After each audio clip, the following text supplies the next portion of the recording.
Hey guys, thanks for tuning in to the 6th episode of my Class Rank series. In case you want to know what the rules are for my testing, feel free to check out any of my previous episodes in the description below or click on the link in the top right corner of this video right about now.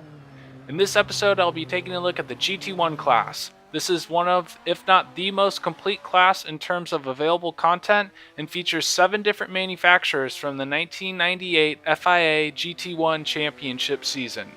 These are the most extreme and fastest GT cars in the game, so it'll be exciting to see what manufacturer comes out on top.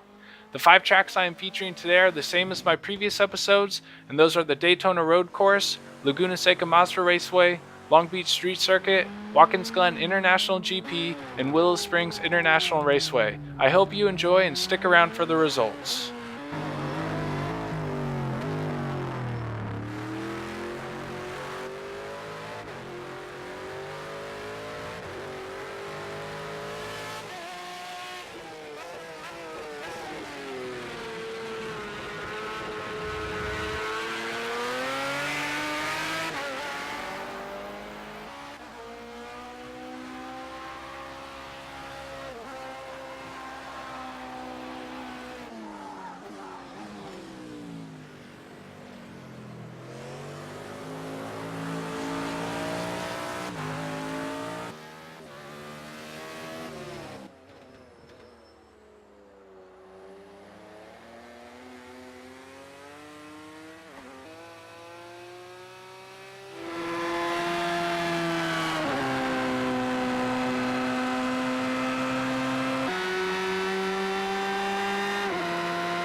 In 7th place, we have the Nissan R390 GT1. This car has very competitive straightline speed, forgiving brakes, and manageable wheel spin out of slower corners. Having said that, the lack of front aero really hurts the R390 on high downforce tracks. The car can also become very unstable on turn-in for faster corners.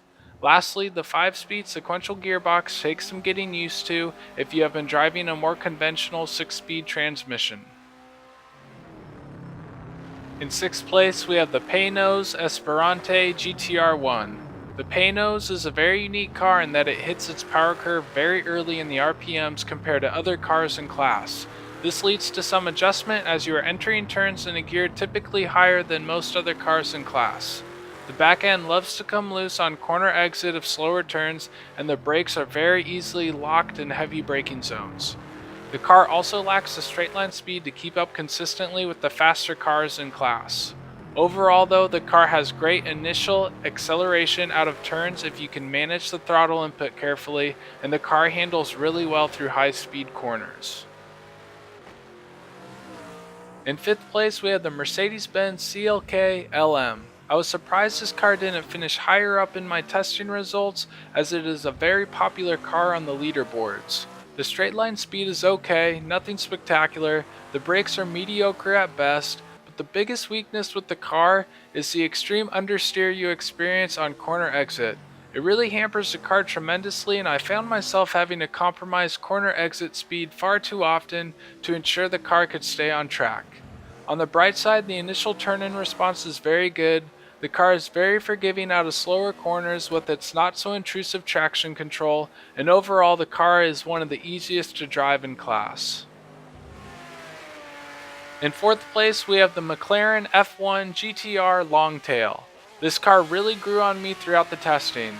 The car is prone to becoming unstable if you are too aggressive with your turn-in on high-speed corners, and the back end can spin out easily if you are not careful with your throttle inputs. Having said that, the brakes feel really good once you understand how the ABS system works on the car, and it has very little, if any, understeer on corner exit.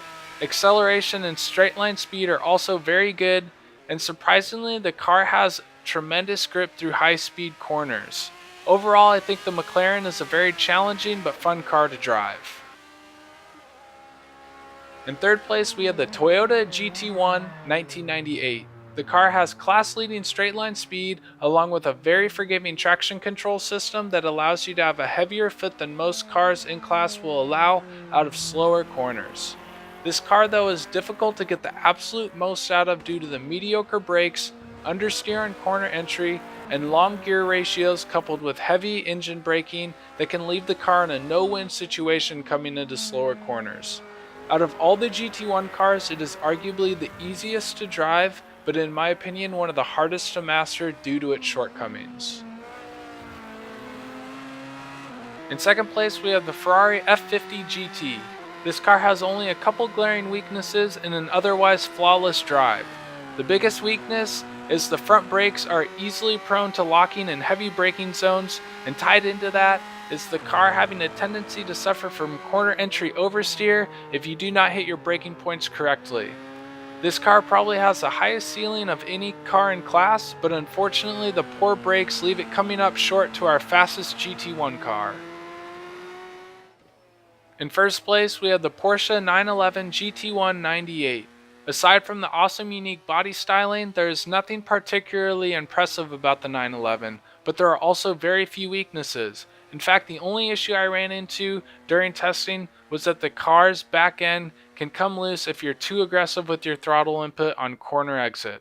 Aside from that, the car has very good brakes, good acceleration, excellent cornering speed, and decent straight line speed. Its success really comes from how consistently it performs regardless of the track layout. I have to say the GT1 class has definitely lived up to the hype. It is really impressive how close the performance is between all the cars in class regardless of the track. It is easy to see why this class generated so much excitement when the car lineup was announced, and I have to say so far it has been the most enjoyable class to test due to the insane parity between the cars. Anyways, that's going to do it for this episode of my Class Rank series. Thank you again for tuning in, and until next time, take care everyone.